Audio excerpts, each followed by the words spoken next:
I was shocked when, just over 6 years ago, I was told about this individual.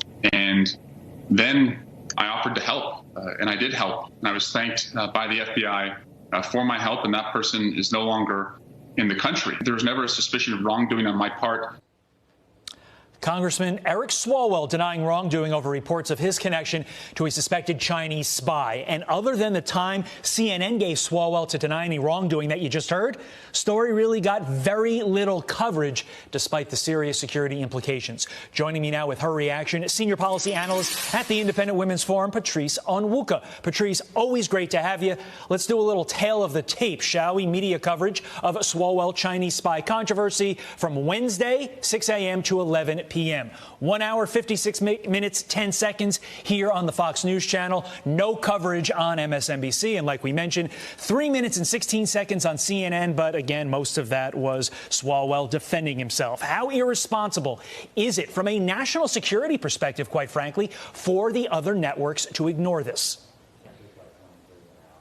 Well, it's extremely dangerous and salacious and sad that these media outlets are, shirking their responsibility to provide information to the American people. I mean, yes, this may have happened in the past, but that doesn't suggest or should not divert our attention away from the fact that China continues to try to target high-level officials in our government. It should be putting every American, especially those who are elected, on guard against who they bring around them. And for the media to ignore it, I think it just damages the American people's trust in them based on what they choose to ignore versus what they choose to focus on. Okay, Patrice, with that as the backdrop, are you willing to go so far as to say the mainstream media is, in fact, compromised with their connections to communist China?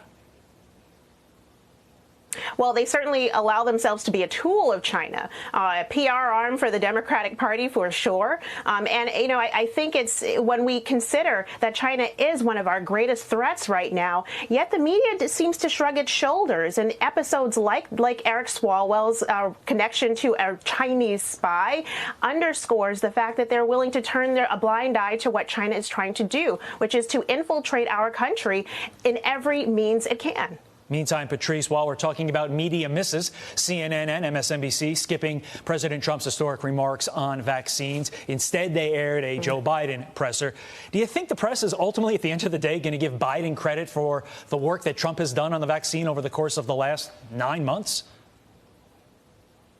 Well, they're going to try their best to do so, or at least to make it seem like Joe Biden was able to get the vaccine out to everyone quickly using the president's plan and through the president's Operation Warp Speed public-private partnership. I think it's a disservice for sure. It exposes their bias, but it also shows that the mainstream media is not on the public side. It is on their own side, which is the side of the politician that they wanted to win. And so they're going to do everything to undermine the current sitting president of the United States and pretend as though he is not that, and then to prop up Joe Biden to make him seem like he is. And I think, listen, whomever you supported, it's important that we continue to cover our government for accountability reasons, as well as to inform the American public about what's going on. Literally the reason the media is there in the first place. Quickly, 10 seconds. Safe to assume that if the vaccine did not work, the media would be pretty hard on President Trump? Absolutely. Absolutely. They'd be looking for anything to trash this president, and especially to undermine the vaccine, which is really important and truly a game changer, as Dr. Fauci said. Patrice Onwuka, we love having you on. Thanks so much for getting up with us. Carly, over to you.